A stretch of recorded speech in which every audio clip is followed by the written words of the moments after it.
In this video, I'm going to show you how to wire a service drop. Basically, it's just a wire that goes from your machine up to the ceiling and all the way back to your service entrance panel.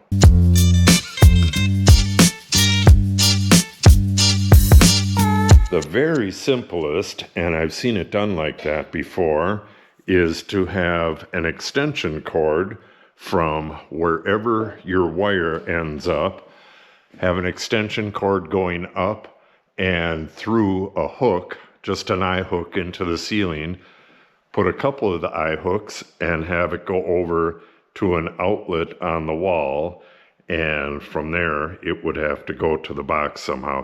At some point you got to have an outlet somewhere. That's as simple as you can get. We're going to do it a little more professional than that. One of the places I used to work at had boxes on the ceiling like that, and not this exact cover, this is for something else, but a cover with a knockout in the middle like that, and it had strain reliefs in the knockout. So it would have looked something like that, and then your strain relief, your power cord goes through the strain relief, kind of like that, and then you tighten this nut down and you can yank on it and it's not going to come out. So it had this on the ceiling right where it needed to be, and then a power cord coming out of it, and that particular shop had the cord coming down to the ground and then had the machine just looped and plugged right into that. Although these strain reliefs work pretty darn well, if you have a high ceiling like this, you're probably going to need more support. And then you can go to, it's basically this very same thing with what amounts to a Chinese finger trap. It just hangs out below this. I'll show you that on screen.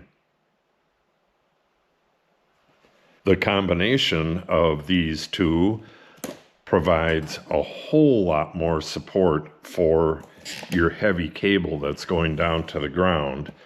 But the problem with this is that your box needs to be mounted on the ceiling directly over your machine or wherever your cord's going to be. See, like on this machine, you would want to go up, come on, right about like there. You don't want the cord in the way of anything, and if you move the machine just a little bit, then your box is off. You can go out of the box and then loop it and come down, which is probably how you should do it to start with, and that's how we're going to do it. I made a few drawings here. You really have to know about where your machines are going to be in the shop, and this really doesn't show that. These are in the exact position, but it doesn't show the dimensions. Our jointer is going to go right in here, and it's going to be a certain distance away from a really long counter. There's going to be a counter all the way across this wall, or almost all the way across this wall, and the miter saw is going to be right here. So we're going to cut our wood to length, stack it right here, and then we get in between that stack and the joiner, take it, joint it, and then put it onto the parts cart. And then when we're done jointing, come around here and you take it off this parts cart. These are on wheels, so you can move it back a little bit or whatever you want. Take it from this parts cart and run it through the planer, and then when they're done on the planer, they go onto this parts cart, which would actually be wheeled out and over to the table saw, and then cut on the table saw, and then go to the final parts cart right here, which would be wheeled to the workbench. But I don't know if my drop areas are going to be exactly right or not. I don't like the way this cord is right here. I will probably move it to right here, and we'll have the dust going up right here, it's going to come out, go at like a 45 and come up right here, and then the power coming up right here. And that's the thing. These are going to change around a little bit, not a whole lot, but their location is going to change a little bit here and there until they're finalized. So I don't want to put a box right on a ceiling right where I think they're going to go. So we're going to have boxes all right in a line, and these are going to come off the side of the box like that. And then your wire is going to loop over, go through some carabiners, and in my case, I'm going to have these magnets with a carabiner or something like this on the ceiling, and I can bring the wire to exactly where I need it. Where is that? This right here will be attached to a bigger magnet, and the final assembly is going to look like that. I can move this anywhere I want on the ceiling. So here's the basic setup. Got a box on the ceiling, it's fed by conduit, and your cord comes out, there's strain relief here, and then it'll have one or more of these that it's looped through. It's going to go like that. Then it will come down through the strain relief here, and a little bit above my head height, I'm 6'4", so I'll probably go at 7 feet.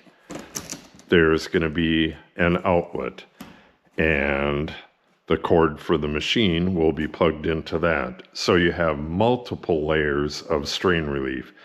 If you were to swing a board and hit that cord, the first line of defense would be these plugs.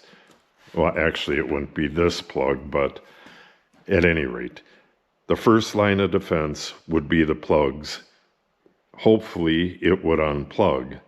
But if it didn't, then you have this, and the magnet would pull out, hopefully pull off the ceiling, and then you have this, and then you have this. You might have 2 of these. So if the cord ever gets yanked on by something, it's never going to put direct pressure right on where it's connected to the electricity. It's most likely to just pull the plug out, but you do have a couple more layers of strain relief built in there. And it's super flexible, like I said. If you don't have a metal ceiling, obviously you're not going to be using magnets. You would use eye hooks and then go with the carabiners and basically the same setup. But you do want your box to be very securely attached to the ceiling, which is hard to do in a post frame like this, but I'm going to be attaching the boxes right to the joists up there, or let me show you that here. These are the joists. One of the boxes needs to be in between the joists, but I'll show you how I attach that in a little bit. These other 2 are going to be attached directly to the joist. I'm going to start running some conduit, and I will get back with you when we have one of the boxes in. They did not have as many of these as I wanted. They're on back order, so I'm only going to wire up one of these, and I'll show it to you once we get done with it. All right, I have that first box in place, and what I was talking about is this box is right in between 2 joists. One here, one there, and the conduit in between. This is in there really good right now, but if you really yanked on the cord, it would cause some damage. But with that next one in, This is going to be strong as all get out. This isn't even screwed to the ceiling yet. The ceiling, a tin ceiling in a post frame, isn't all that strong. It's 8 feet on centers for the trusses, and these joists are 4 feet on center. So what you do is you make your run right next to where the tin overlaps. I'm not sure if you'll be able to see that or not, but the tin overlaps right here. And then between this joist and that joist, I'll drill holes, maybe 5 of them, and put pop rivets in and attach one rib to the other. That'll make this rib right here incredibly strong, and then we'll screw this box in as well. This will be very strong. Almost forgot, I drew this up a couple days ago. This shows that connection right there.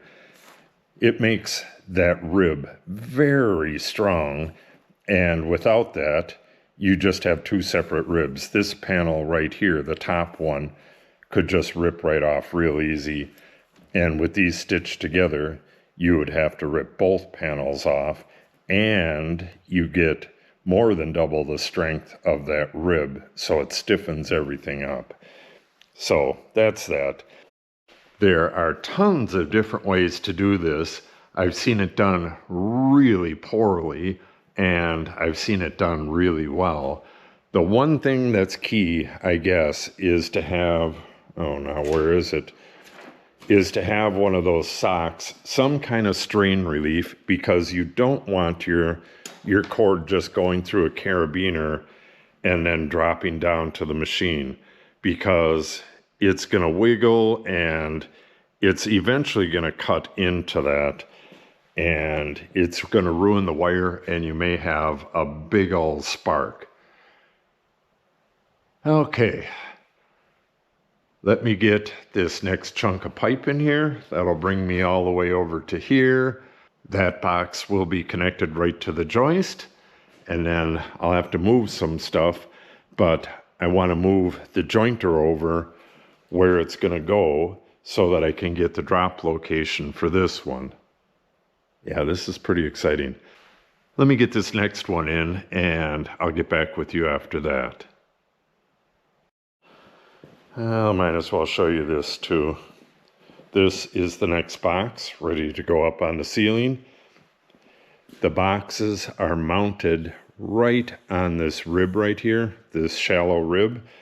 And if I screw it down right onto that rib, it'll crush the rib, and it'll cause oil canning for, maybe a foot before and after the box. And that'll look like crap. So I just took a little bit of super glue, put these washers on it, and those are the only 2 screws that I'll put through this. And they come out to the exact thickness of this rib, so no pressure will be put on the rib at all. All right, let me get this box in, and then we'll show you what she looks like. Okay. I got that next section of conduit in and the next box. I used construction screws. Those are 2-inch construction screws screwing the box up into that joist. That box is super secure. This one is pretty darn secure. It'll be more secure once I add this strap here, but I'm also going to do that stitching, and this is what I'm going to use. I'm going to go with these tiny little pop rivets, white pop rivets. Once that's popped in there, almost nothing's going to show. But this is what the manufacturer suggests, these 7 by 1/2 inch white gutter screws. Those will work just fine as well. But I think I'm going to go with the pop rivets. So I'll add 5 or 6 of them right there. And then I'll show you a quick comparison between an area that's not stitched and the stitched area, and then we'll move on and get that last box in so I can show you how I'm going to do an actual drop. All right, I got all my rivets in. I put them every 6 inches. I'm not sure if you're going to be able to tell how rigid this is, but that is not going anywhere. So basically, I doubled the strength of this rib right here.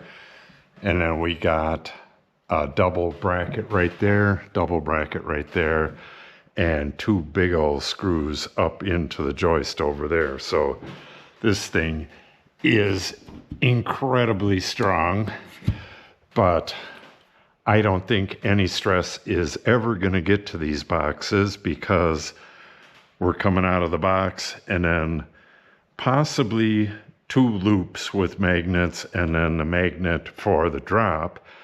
And those are incredibly strong to start with, but the strain relief one is super strong. I'll show you on that box right there really quick. All right, this just popped over there and grabbed a hold of this box by itself, but to pull it straight off is almost impossible.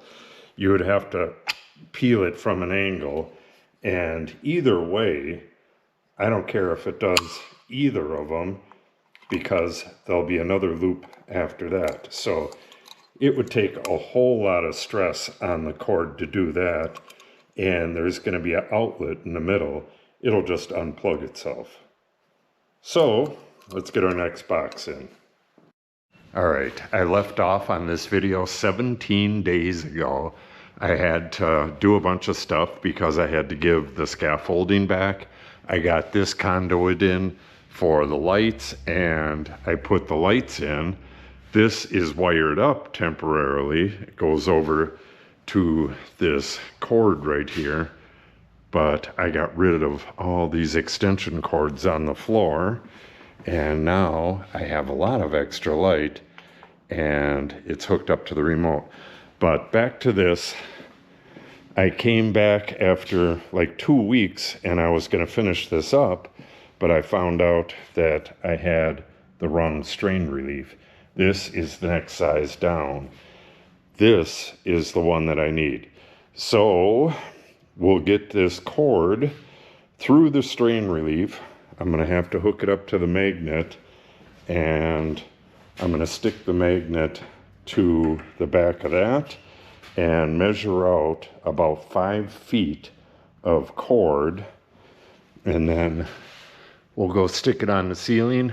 I already figured out where it goes, and I'm sure you've seen this video already where I converted the saw to use a drop service. So when I was doing that, you're not going to be able to see it because I can't even see it, but there's a little circle on the ceiling where the drop goes. So let's get this off of there and stick that to there and get some measurements and get moving on this. Okay. This can be kind of difficult.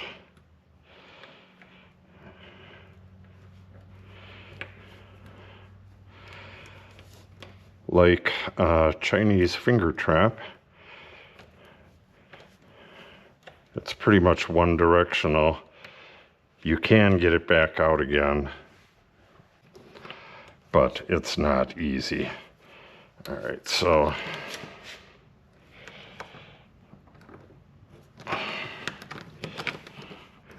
we want to get 6 feet through here, so at this rate, it's going to take 17 more days. All right, so you have to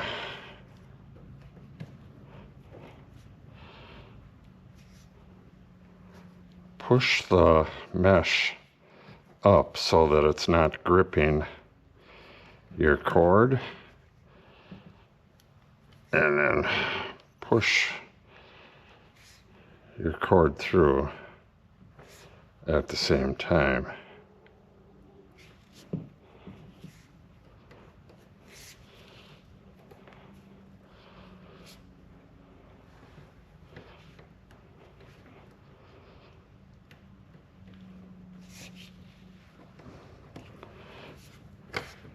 Got a fair amount through. I've found that if you collapse this thing basically all the way, you can shove it through a lot quicker. Might work better to attach your cord to something and then collapse this and just pull it along it. A little bit more. Doesn't take too long, but it's meant to grip, so it doesn't go on super easy. All right, now I want about 66 inches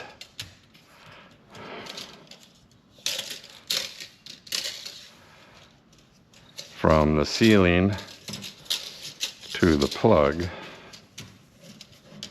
Oh no, actually 66 inches will give me a little bit of extra. So that brings us to right here. I'm trying to do this as precise as possible because this cord is insanely expensive. And I have other machines to wire. So now, with a much lighter assembly, I can measure out my 5 feet. I want to go 5 feet to the bottom of the plug.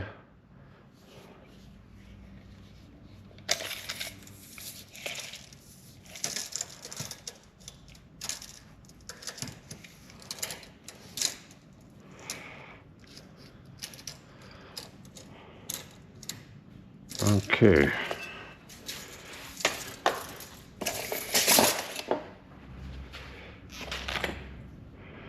We have a windstorm going on outside. I don't know if you can hear that or not.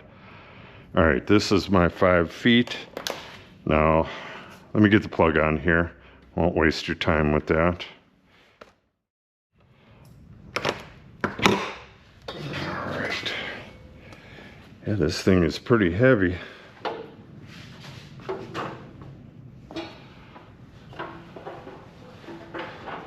I think my magnet is strong enough, but we're gonna find out real quick. There it is. All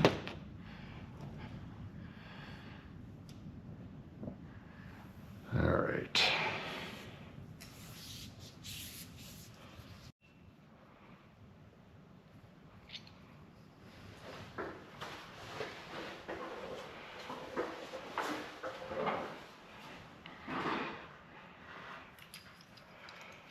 Looks like I only need one magnet or one loop in this.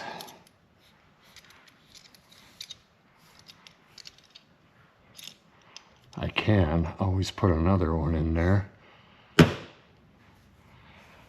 it looks like I only need the one.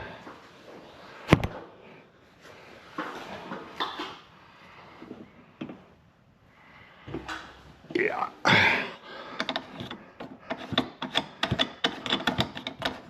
I knew I was going to waste cord on this, but that's okay. This stuff is like $140 a roll. I think this roll was actually, I think it was 70. Not cheap.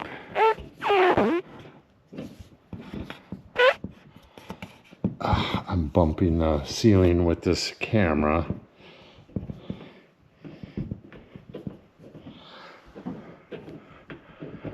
It's a lot better with a rolling scaffold. Oh, I gotta get the nut on the other side of this. 1 second. and I won't be able to get the machine running today. I'm going to be pulling wire, maybe later on this week. Springtime, there's just tons of stuff to do outside.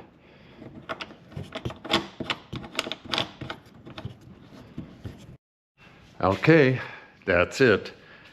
This is exactly what I want, with the only exception being that those quick links up there, you can see that the cord's going kind of all funny. That's because the quick link is just a tad smaller than the cord. So however it goes through, if it's got a little twist in it, it just holds that twist. That's why it's doing that loop-de-loop stuff. So I'm going to go up to the next size or find a carabiner that works. But the sleeve works perfect. And once you take that kink out of there, it'll actually look a little better, but that really doesn't matter. So I'm going to put the next one in as soon as the planer's done. The planer is getting a Shelix cutter head and a digital depth gauge. And then, like I said, I'm just going to go up right here with the cord, but I'm going to replace this cord. This cord is getting a little bit stiff, a little bit of age on there. Yeah, this project is coming up real soon. I'll be able to use the jointer though as soon as I get these wires connected, so that may be my next project. I do have a little bit more conduit to do here, and then I got to put wall in before I can do any more conduit. So yeah, I'll probably get all of this stuff wired up, pull things through to everything that's here, and get that last circuit in. Got one last circuit over here for the dust collector and for any automated switches or any automated blast gates. There's going to be an outlet up there and an outlet down here for that. Yeah, moving right along. It is really nice with all this light. I'm really digging this. Okay, so that's going to wrap this up. 20 days in the making, or 17, whatever it is. But in the end, this worked out really well. That's exactly what I wanted.